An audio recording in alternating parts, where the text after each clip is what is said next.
Айгүл эже, саламатсызбы? Биринчиден сунушубузду кабыл алып убакыт бөлгөнүңүзгө ыраазычылык билдирели. Анда дароо эле суроого өтсөк.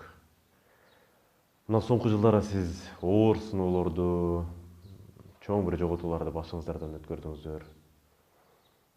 Ошондой шартта ошонун баарын көргөн адам катары жашоо, адам өмүрү деген сыяктуу мындай түбөлүктүү темаларга сиздин көз карашыңыз кандай өзгөрдү? Саламатсыңар, кош келипсиздер. Кыска мөөнөттүн ичинде биздин үй бүлөдө өтө чоң, оор жоготуулар болду. Мындай жоготуулдан кийин адам ойлонбой, түшкөлбөй жана өзгөрбөй койбойт деп ойлойм. Ата энебизге канча сый урмат көрсөтө алдык. Дастан балама канча энелик мээрим төгө алдым, канча жакшы сөзүмдү айта алдым деп көп ойлоном. Деги эле жашоодо бул бүгүн бар, эртең жок дегенге өтө көп маани бердим. Жашоодо биз майда чүйдө көйгөйлөргө көбүрөөк көңүл бурат экенбиз. Ошонун ордуна балдарыбызга, жакындарыбызга жакшы сөзүбүздү айтып, жакшы маани талааганды унутпасак. Деги эле адамзатка, тирүү жандыкка, айлана чөйрөгө пайдабыз тийбесе да зыяныбызды тийгизбей өтсөк, жашасак деген бул ушундай бир чечимге жеттик, ойлодум да. Ошондой күндөрдө сиз эл алдында абдан кайраттуу, сабырдуу аял катары көрүнө алдыңыз. Сиз дем күчтү кайдан же эмнеден алып жатасыз? Эң биринчиден бул мен ишенич. Аял катары мен жолдошума катуу ишенем. Ар бир көтөрүп чыккан маселесине ишенем, актыгына, тактыгына ишенем. Ишеничим абдан күчтүү. Экинчиде бул Садырдын күйөө ормандары колдоочулары, мекенчилер. Булардын ар бир Садырдын сот процессине келет. Садырды абдан колдошот. Мен балким жолдошум катары ишенип күйүп аткандырмын, бирок бул адамдар ушу инсан катары Садырды ишинин актыгына катары абдан ишенип, чуркап, биз башкалар окшоп акча төлөп берип аркасынан чуркабайбыз. Булар Садырдын ишин карап чуркап, ошолордон мен күч алам, ошолордон мен үйрөнөм. Мекенчил болушту, көп эле жамандыкта да чоо болушту, жакшылыкта да чоо болушту. Алыстагы көбүнчө Россиядагы, Америкадан бери мигранттарыбыз өтө көп колдоо көрсөтөт. Ошолордон күч алам. Көп баарлашабыз. Азыр соцсет деген бар, ошолдон көп колдоолор келет. Ошондо мен күчтүү болдум деп айтам. Жолдошуңуз абакта жаза мөөнөтүн өтөп жатат. Кыргыз-казак чек арасынан кармалып келген боюнча эркиндикке чыга элек дегендей. Ошол учурда келбей койсо кандай болмок деген суроону көптөр талкуулап жазып калат. Балким аны сиз өзүңүз окуп болушуңуз керек. Кандай ойдосуз? Чындап эле келбей койсо болот беле? Албетте, балдарым менен, туугандар арасына абдан көп сүйлөшөбүз ушу жөнүндө. Келбей койсо эмне болмок деген. Келбей койсо көпчүлүктүн бириндей болуп эле жашап жүрө бермекпиз. Бирок бул Садырдын чечими болду. Келем деди, келди. Азыр билесизби, могу биздин коомдо сөзүнө турган, айтканын жасаган кишилерге, инсандарга, адамдар, элдер муктаж болуп турат. Ошонун бириндей эле ошо Садыр өзүнүн айткан сөзүнө, жасаган ишин аягына. Анан бул Садырдын актыгы, ишенчектиги болду да. Себеби ишенгени бул кылмыш иши жок эле Садырга. Анан ушундай тездик менен кылмыш ишин токуп, границадан тосуп, өзүңөр күбө болдуңуздар, колуна кишенин кармап, повязканы ошол момент вручать этип, анан алып кетишти да. Бул, мен ойлойм, бул бир адамдын өч алуусу, жеке адамдын. Бүтүндөй бир мамлекетти жеке бир адамдын колдонуучусу жана эч кимдин астына, элдин астында жоопкерчилик жок. Мен камап кое берсем боло берет дегендей да. Садырга ошол учурда чет өлкөдөн кайтып келди. Ал күндөрү сиз кайда элеңиз, жанында белеңиз? Кайда жашап жаткансыз? Биз чогуу 3 жыл чет өлкөдө жүрдүк. Эл катары эле көпчүлүк катары эле Польшада жүрдүк, андан кийин Россияда мигранттардын жанында мигранттар менен чогуу эле эл катары эле жүрдүк. Эл көргөн кыйынчылыкты көрдүк, мигранттардын жашоосун ошондо көрдүк. Ошондой болдук. Анан Садырдын чечими болду, мен Кыргызстанга барам. Мен акмын, мен иш козголгон эмес деп. Бул дагы айтып атпайбы, дагы өзүнүн актыгына ишенди. Ал кишинин жубайы катары, өзүңүз айткандай кеңешчиси катары айталык. Сиз ошол учурда Кыргызстанга келбей тур деп оюн же чечимдерин өзгөртө алат белеңиз? Колуңуздан келет беле? Жок, мен өзгөртө албайт элем. Бул өзүнүн чечими болду. Өзү кандай ойлойт ошол чечими жөнүндө бүгүн? Биз бул жөнүндө Жолдошум экөөбүз да абдан көп сүйлөшөбүз. Биздин бир эле өкүнткөн нерсе бул биз карып калган ата энебизди аярдабай коюппуз да. Ошо ата энелерибизди ойлосок болмок экен деп ойлоп кетебиз. Мына ошол жамандыктар болгон учурда 3 учурда тең Садыр ага абакта болду. Кандай болду? Кимдер аркылуу угуп жатты ошол суук кабарларды? Баягы бизде Кыргызда менталитет ушундай экен да, ата балага, бала атага өтө жакын болот экен. Биз үйлөнсөк да, бөлүнсөк дагы баягы кайнатам Садыр түшүп калганда ушундай катуу күйүткө түштү. Барыңыздар көрсөңүз керек, видеосу да калды. Киши жанында тура албайт, ошо асылыкка чейин. Ошону айтып атпайбы, биз ата энебизге аярма менен жасай албай калдык. Бул биздин күнөөбүз болду. Ошол кезде кайнатам өтүп кеткенде Атамбаев уруксат берген жок. Эми баары бир деле бир адамга баштайбыз да биз. ГКМБ дейбизби, СМБ дейбизби, ГСН дейбизби, акыры барып бир адамга беришебиз. Уруксат болгон жок. Топурак сала алган жок. Суук кабарды кимден укту? Адвокаттардан угат. Ооруп аткан, катуу ооруп аткан. Ушу свиданияга дагы алып бара алган жокпуз.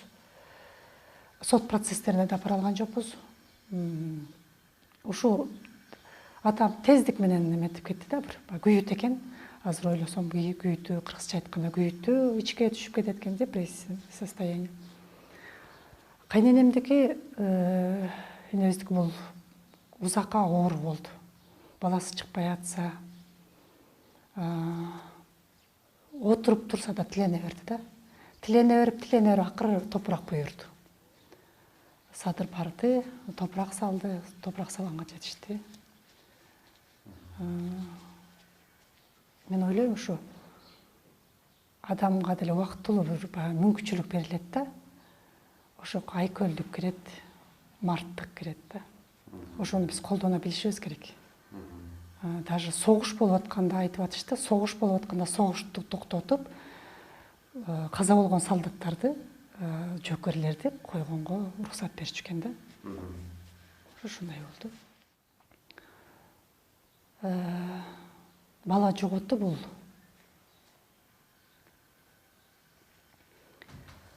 ата эне үчүн төрөнү тозоо экен. Тиги баланын кырсыгы менин баламдын ажалы болду. Бирок мен ошо баладан сурадым эле да, сен кандай кагып алдың депчи. Десем, Дастан өзү келип кагылып алды деген. Деп ошо бойдон 22-синде кагылды Дастан, кагып кетти тиги бала. 4 күн ажал менен алып урушуп, анан бул ажалды жеңе албай калды балам. Биз азыркы убакка чейин оор акыбалдабыз да. Кенен кесир сүйлөшө албайбыз. Эң оор учурда Садыр менин жанымда болгон жок. Мен Садырдын жанында болгон жокмун. Мен баламды алып, туугандар менен айылга кете бердим. Уруксат алып, Садыр эртесине барды. Садыр барганда эле баланын туугандары, кайнатасы кагып алган баланын жөнүндө сүйлөп атабыз го азыр. Айылга барып калышкан экен. Садырга барып жолугуп, Садыр мен эч доом жок деп айткан экен. Андан кийин мага боз үйгө келишти. Мындай учурда кеңешип да ала албайсың. Ызычуу, жаш балага кетип атат. Биз кеңешип, бул Садырдын өзүнүн жеке чечими болду. Ар бир башта болот экен кырсык, бул баланын кырсыгы. Аны ушундай болуп калды. Өзү Садырдын өзүнүн жеке чечими болду. Садырга абакта жаткан күндөрдүн биринде кызыл жайын канга боелуп ушундай бир көрүнүштөр болду. Өзүнө өзү кол салганы жөнүндө айтылып жүрөт. Дагы бирөөлөр күмөн санап жок мындай болушу мүмкүн эмес деп жүрөт. Сиз өзүңүз кандай көз караштасыз? Жолугуларга барган учурда эмнени айтып берет? Күйүткөн ошондой ишке бардыбы, эгер өзү ушундай болсо, ушуну чечмелеп берсеңиз. Бул эми бул да биздин үй бүлө үчүн өтө оор нерсе. Өзүңүздөр билесиздер, жазылбаган тиги тарапта, Садыр отурган тарапта жазылбаган мыйзамдар бар. Бул жөнүндө Садыр өзү чыгып келип айтып берсин. Мен себеби Садыр дагы деле ушул жакта ошондой. Интернет колдонуучулар арасында деле сиздин жолдошуңузду азамат, чыныгы көк жаал деп алкагандар бар. Ошону менен катар эле жазасын өтөп жатат. Бул деле ошентип элди себенен байыган, ошентип жаман иштерге аралашкан деп. Бирөөгө 100% жага албайсың да. Аракет да кылбаш керек. Бул аракет кылып убактыңды да коротпошуң керек да. Жөн гана өзүңдүн ишиңди так, туура элдикин жебестен алып кетип отурсаң, эл баалап чыгат го дейм. Анан жактырбагандар да болуш керек. Себеби адамды кечке эле мактай берсең, бул жайланышып калат да, туура нерсени көрө албай калат. Жанында так информация берип, ушинтип сынап, сын айтып тургандай киши болуш керек, сөзсүз. Бул такшалтат адамды, өстүрөт деп ойлойм. Мурдагы президент менен бир учурда, тагыраак айтканда Атамбаев менен бир учурда мамилеси жакшы эле болгонун Садыр ага өзү айтып келген, кийин капысынан бузулду деп аны кумтөргө байланыштырып жүрдү да. Чындап эле мамилеси жакшы беле, кандай болгон? Анан ошол адам, тагыраак айтканда Атамбаев, Садыр Жапаровдун тагдырын чечип койду, толук ошол киши чечти дегенге макулсузбу? Мурда абдан деле жакын болчу деп айта албайм. Муну эми баягы саясатчы катары экөө бири-бирин билип, анан сүйлөшүп иш карап жүрсө керек да. Анан ушу бузулган, ушу кумтөрдөн абдан бир эмеге терс кетти. Атамбаев чечти, Атамбаев барды ошондой нерселерге. Эгер сиз айтып жаткандай Атамбаев ошондой иштерге барган болсо, эми көрсөтмө берген деп айтсак туура болот го, сиздин оюңузча. Эгер ошондой көрсөтмө берген болсо, бүгүн ал кишинин өзүнүн абалы да жакшы эмес. Ушул көрүнүштөрдүн өзүн сиз кандай деп талдап, кандай чечмелеп жатасыз? Эгерде бирөө менен абдан касташып калсам, ошондон өч алам. Кандай кылып өч алсам деп ойлонуп, убакыт коротпош керек экен. Бумеранг деген бар. Бул жөн гана өз жайына койсоң, кыргызда айтып коет, Кудайга койдум деп. Бул сөзсүз учурда келет. Акыры келет. Эртеби мурда бир 40 жылда келчү экен деп калчу, азыр замандан баягы батыраак эмнеге бат эле келди. Бат эле келет да. Абакка кирип чыгуу тартиби кандай болуп жатат? Сиз жолдошуңуз менен качан жолуктуңуз? Эмнелер жөнүндө сөз болду, эгер мындай жашыруун болбосо? Бир жума болуп калды окшойт. Атайлап санэпидстанциядан справка, анализ тапшырып, справка алып алып барып келдим. Акыбалы абдан жакшы, күлүгүчтүү. Биз барган сайын ар бир балабыздын кылыгын айтабыз. Дастанның 40-ында келин алганбыз, жакшылыкка оодарып дейт экен, ошо кыргыздын. Ошентип экинчи балабыз Рустамды үйлөнткөнбүз. Куда сөөк жөнүндө сүйлөшөбүз, келин, бала чака жөнүндө сүйлөшөбүз, кандай кылабыз, эмне кылабыз. Көзчө позитив тартып ушундай. Садыр Жапаровдун иши тууралуу сөз болгондо эки инсандын аты жөнүн атагым келип турат. Анын бири Эмилбек Каптагаев, ал эми экинчиси Каныбек Осмоналиев. Биринчисинде Эмилбек Каптагаев жабыр тартты. Ошол кишиге мындай айтканда жаман бир иштер уюшулду. Ошого Садырдын тиешеси бар деген баягы кине айып тагылып келди. Кийин ал киши жок, мен эч кандай доом жок деп чыкты. ушул кадамын же болбосо ушундай билдирүүлөрүн Садыр ага кандай кабыл алды ал кишинин, сиз өзүңүз кандай кабыл алдыңыз жана ошондой эле Каныбек Усмоналиев тууралуу, эки инсан тууралуу сөз кылсак? Биринчиден Каптагаев жөнүндө айтып кетсем, Эмелбек Саламатович жөнүндө. Бул киши өзүнүн интервьюсунан да далай айтып жүрөт, ар бир сот процессине да катышып айтып жүрөт. Мен күнөөлүүсүз адамдын камалып кеткичин каалабайм деп. Садырдын түздөн түз мага каршылыгы жок. Саясатта баягы көз караш келишпеши мүмкүн деп. Бирок ушу ар бир сот процессте дагы интервьюларында Садырды колдоп келет. Бул адамдын күнөөлүүсү жок. Мен каалабайт элем, жогорку сотто дагы ушундай айтты. Мен каалабайт элем мен үчүн күнөөсү жок адам соттолуп кетишин деп айтып келет. Бул өтө чоң адамдык сапат. Ошон үчүн биз үй бүлөбүздүн атыбыздан дайыма рахматыбызды айтып келебиз. Каныбек Усмоналиев агай бул өтө патриот, окумуштуу киши. Азыр ден соолугу абдан начар болуп, давлениясы менен жатат. Ушу адамды чыгарып коюшса болмок үй камагына. Биз муну менен камап алып, баягы Садырга ким кошулса, ким колдосо, ушундай болот дегенди көрсөткөндөй болуп турат да. Биз үй бүлөбүз менен ал кишини колдойбуз дагы, абдан сарсанаа болобуз да, ден соолугу жакшы болуп турса экен деп. Көптөрү болгулоп жазып калышат да, балким парламенттик шайлоо, кезектеги парламенттик шайлоодон кийин көп саясатчыларга, анын ичинде Садыр Жапаровго эркиндик берип калабы деп, сот тармактардан өзүңүздөр да окуп калып атсаңыздар керек. Бүгүн тезинен чыгарсын деп талап койгондор да бар. Ошол эле учурда жаза мөөнөтүн толук өтөсүн дегендер бар. Кайсы пикир мындай реалдуулукка жакыныраак деп ойлойсуз? Эми баягы биз үмүт менен жакын арада эле чыгарып берсе деп ойлойбуз. Биз деле азыркы ажообуз менен өтө мындай жаман мамиледе болгон эмеспиз эч качан. Тескеринче үй бүлөлүк катышыбыз бар болчу. Анан өткөндө 2 мартта митингде айтты. Эми Жолдош Айтыбаевна президентке мына эми жеткиздим, билбептир, эми билди дегендей кылып түшүнүк берди. Бирок ошол убактан бери деле канча убакыт өтүп кетти. Мен биякта президенттин айкөлдүгүнө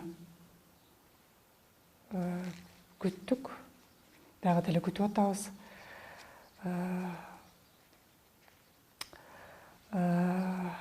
Баягы адамга бир келет экен да, ошол адамга бир келгенде туура жагына колдонуп алса, бул өтө жакшы болот да. Айкөлдүк, марттык, ушул нерсе жетишпей атат го деп ойлойм. Өлкө бийлиги анын ичинде ошол президент дагы баары мыйзам чегинде болот, мыйзам менен чечебиз деп келе жатпайбы? Ошондой болгон шартта анда бул жерде мыйзамсыз бир нерсе барбы анда? Билесизби, мынакей амнистияны айталы. Амнистия да Садырга колдонулбайт. Помилование, ырайым бөлүм. Аны баарыбыз суранып Садырга жаздырдык. Эми үй бүлөң менен болуш керек деп достору да айтып, баарыбыз айтып атып Садырга жаздырдык. Бирок ошону дагы биз көрө алган жокпуз да. Мына сиз айтып калдыңыз, жогоруда мындай касташкан эле адамдар эмеспиз. Керек болсо азыркы президент Сооронбай Жээнбеков менен мындай үй бүлөлүк алакага катышыбыз, мамилебиз бар эле деп убагында. Азыр деле мамилеңиздер, байланышыңыздар барбы? Азыр эми жок да, баягы кол жетпейт. Ошону айтып атпайбы, адамга ушундай мүмкүнчүлүк берилгенде эстей жүрүш керек, биле жүрүш керек да. Атамбаевдин үй бүлөсү, ал кишинин жубайы дагы мындай жеңил эмес абалда турат. Сиздер бир учурда ошол эле Текебаевдин аялы Айгүл Текебаева менен сиздер дагы мындай чогуу жүрүп калдыңыздар эле. Ошол сыяктуу эле Атамбаевдин аялы менен дагы чогуу жүрүп, мындай сүйлөшүп, эмне болуп атканын талкуулап каласыздарбы же андай нерсе жокпу? Жок, азыр биз эмебиз жок. Бирок мен Садыр келгенде Рустам 20 жашта эле, Рустам балам камалып калды, дагы туугандарыбыз, келиндерибиз, биз Садыр келгенде баары камалбадыбы? Ошондо мен баламдын өтө балама сарсана болдум. Ошондо мен айла жок. Бирок Раиса Атамбаевага туура түздөн түз чыга алган жокмун. Бирок бир тааныш айымдардын аркасынан чыктым. Чыксам мен андай нерсеге кийлигишпейм деди да, ошондой жооп алдым. А мен ойлойм дагы айтып келем, первая леди болуш, биринчи айым. Бул баарына эле бериле бербейт, бул Кудайдын эмеси. Ошол кезде дагы айкөлдүк, марттыкты эске сала жүрүшүбүз керек деп ойлойм. Мен айтпайм, бирок коркунучтуу, баарын эле бошотуп, баарын нете бериш керек деп. Бирок 20 жаштагы бала атасын күтүп чыккан эле да, эч кылмыш кылган эмес эле. Ошого кайрылдым. Сиздин ошол кайрылууңуз ошол адамга жетти деп ишенесизби? Же ортодон эле бирөөлөр ушундай жооп укту, ушундай жооп берди деп сизге жеткирип коюшу мүмкүн беле? Балким. Мына азыркы президентке дагы биздин айлана тегеректери дагы жамандап коюп атабы, так маалымат жетпей атабы, эмнеликтен айкөлдүк кыла албай атат, эмнеликтен чечилбей атат бул суроо, билбейм. Балким да ошондой болуп аткан. Сот бийлиги бул өзүнчө бир бийлик бутагы, эч кимге көз карандысыз деп мындай так жазылып турганы мыйзамдар бар экенин билесиздер. Бирок ошондой болгон күндө дагы сиз өзүңүз же болбосо сиз сыяктуу тагдырга түшкөн адамдар эмне себептен ошол сот бийлигине эмес эле дароо эле президентке кайрылууларды байма-бай жолдоп турасыздар? Эмне себептен? Бизде баары бир деле система. Мейли кандай сотту независимый деген менен деле көз каранды. Бул бирден бир билгилүү. Кыргызстан өтө кичинекей. Ким эмне деди, ким кандай кылды, ким башкарып атат, кимдин тууганы ким, кимдин досу ким, баары билет да. Президентке көз каранды деп калдыңыз. Сиз мындай кандайдыр бир көз карандылыгын байкаган, сезген же мындай далилдей турган бир көрүнүштөр болгонбу? Биздин юристтер бир нече жолу даярдайт да документтерди, ошол эле амнистияга, ошол эле. Бирок ошол сот чече албайт эч. Мен ойлойм да, ошо сөзсүз түрдө биз кыргыздар бир эле адамга көз карандыбыз деп. Садыр ага кумтөр маселесин байма-бай көтөрүп атты. Ошол канчалык чыныкластан деп ойлойсуз, канчалык чыныкласан болгон? Экинчи жагы канчалык саясатташкан деп ойлойсуз? Мен башта айтып кетпедимби, Садырдын ар бир ишинин актыгына, тактыгына ишенем депчи. Ошол сыяктуу мен жанында жүргөн адам катары билем. Бул кумтөрдүн комиссиясы кандай создаваться жаралды эле, кимдер турат эле. Ошо комиссияны деле международный эксперт деп алды Алматы, Казакстандан. Ошолордун акчасы кайдан кетип атат, кандай болуп атат деп. Если бурмалаган киши болсо, мунун баарын алып чыгып, анан акыры аягы камалып калбайт эле да. Азыр мынакей элдин баары билет. Мен ойлойм, бул Садырдын эмгеги деп. Дагы элдер бышып жетилип калды. Кумтөр проблемасын негизи баары эле билет. Бирок ошону алып чыгабы, ким көтөрүп чыгат? Бул чоң проблема да. Ким алып чыгат? Азыр Садырдын ошо алып чыккан видеолорунан, алып чыккан биздин жана айтып кеткен мекенчилдер канча керешет түшкөн, канча чыгаша болгон, канча пайда болот эле. Ошону сокур киши да билет болуш керек, көрөт болуш керек да. Биз баарыбыз ошого күрөшүшүбүз керек. Азыр бирок алтын деле түгөнүп деле калды. Бирок бизде башка нефть, газ деген байлыктарыбыз жок да. Болгон ушу тоолорубуз бар, тоолодо алтындарыбыз бар. Ошол байлыкты биз Кыргызстан элине жумшашыбыз керек го деп ойлойм. Ар бир Кыргызстандын атуулу бул меники деп патриот болуш керек, мекенчил болуш керек. Садыр ага мына азыр абакта келечегин кандай көрөт? Саясаттан четтеп кетем дейби? Же тескерисинче кайра эле саясатка кайрылып келем дейби? Кандай көз карашта?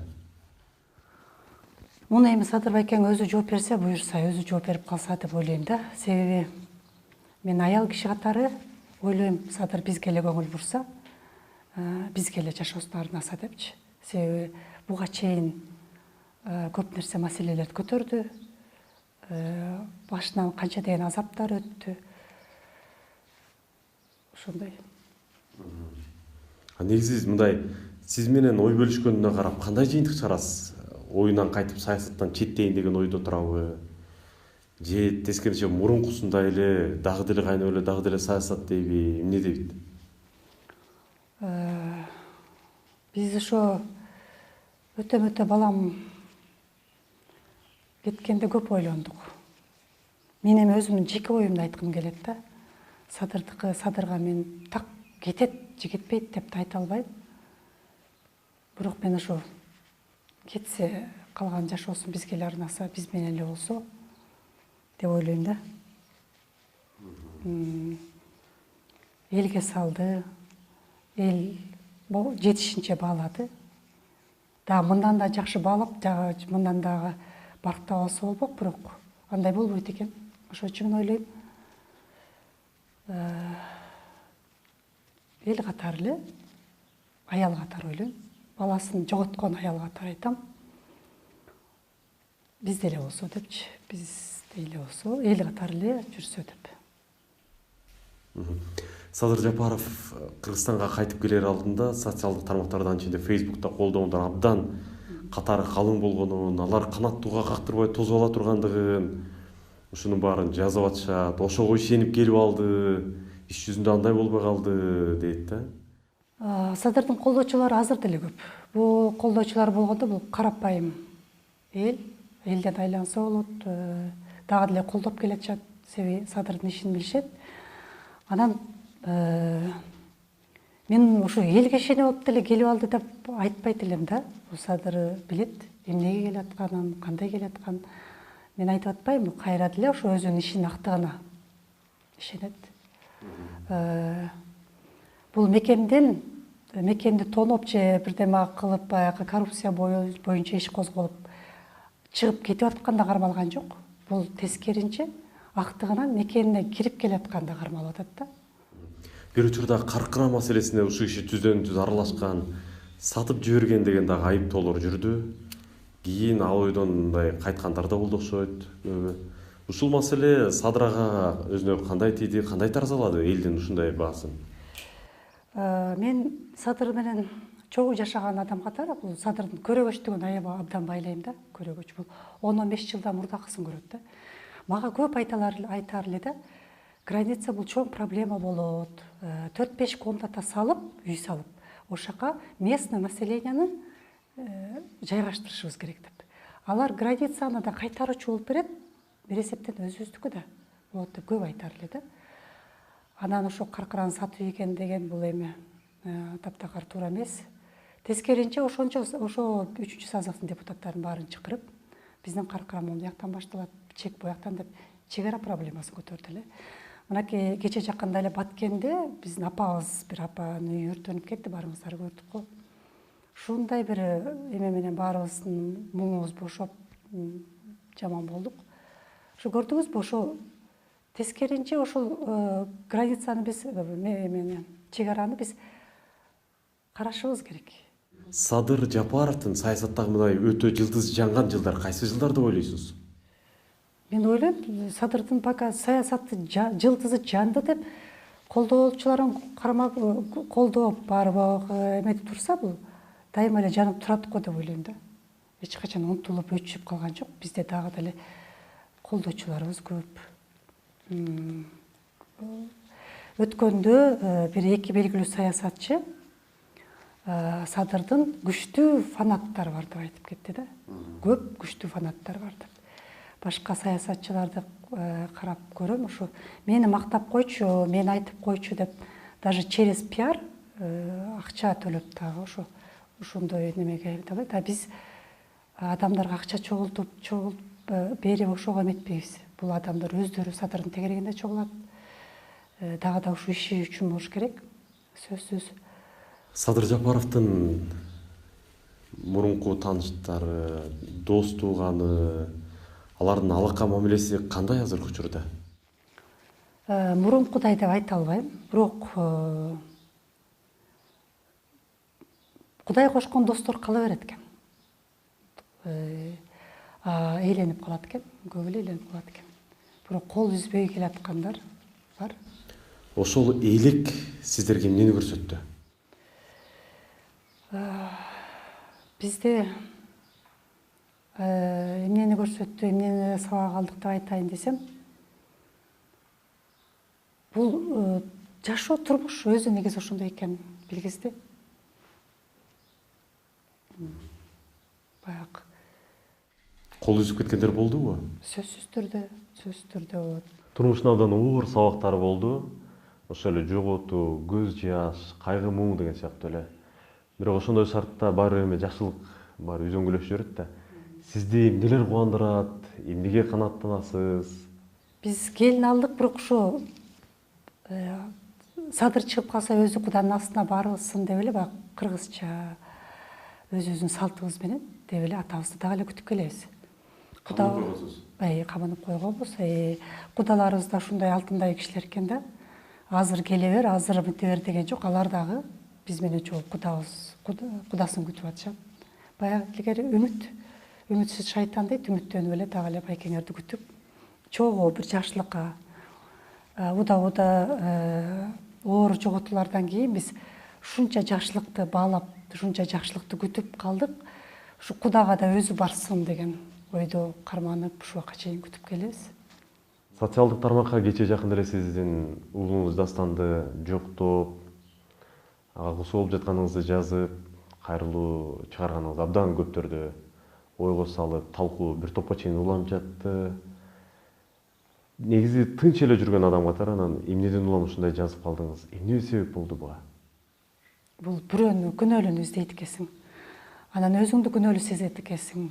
Ушундай экен да, поэтапно өтөт экен. Анан дагы эле ушундай Дастанда жаш кеткен деп айтамбы, же баласын жоготкон апалар чогулуп калдык. Фейсбуктан таап өздөрү чыгышты.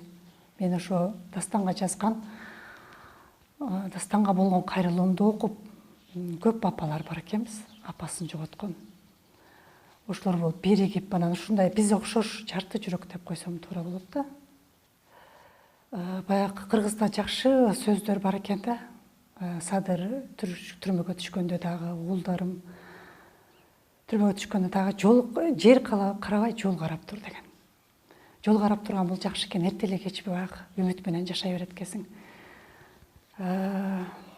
Жер карап калган бул эң жаман экен. Өлүм улук деп бекерин айтпайт экен. Бирок мен дагы деле Дастанды күтө берем, түшүмдө көрөм, сагынам. Алланын немесине буйругуна баш ийет экенсиң. Балдарымды аяйм. Ошо мен ыйлап мөңдүрөп калсам, балдарыма кыйын болот. Ошон үчүн өзүмдү токтотом, дагы күчтөнтөм. Эми калган балдарым үчүн жашагым келет, жашайм. Билесиң, мындай коркунучтуу түш көрүп атсаң, тезирээк ойгонгонго шашасың го. Балаңы жөнүндө түш көрсөң, ошо ойгонгоң келбейт да. Дагы эле түш көрө берсем депчи. Ошондой.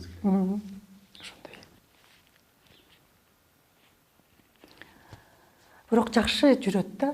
Дайыма ушу өмүрдө кандай жүрсө Дастан, түшүмө да ошондой келет. Дайыма жайдары болчу Дастан, абдан жайдары болчу. Анан физически аябай күчтүү болчу да.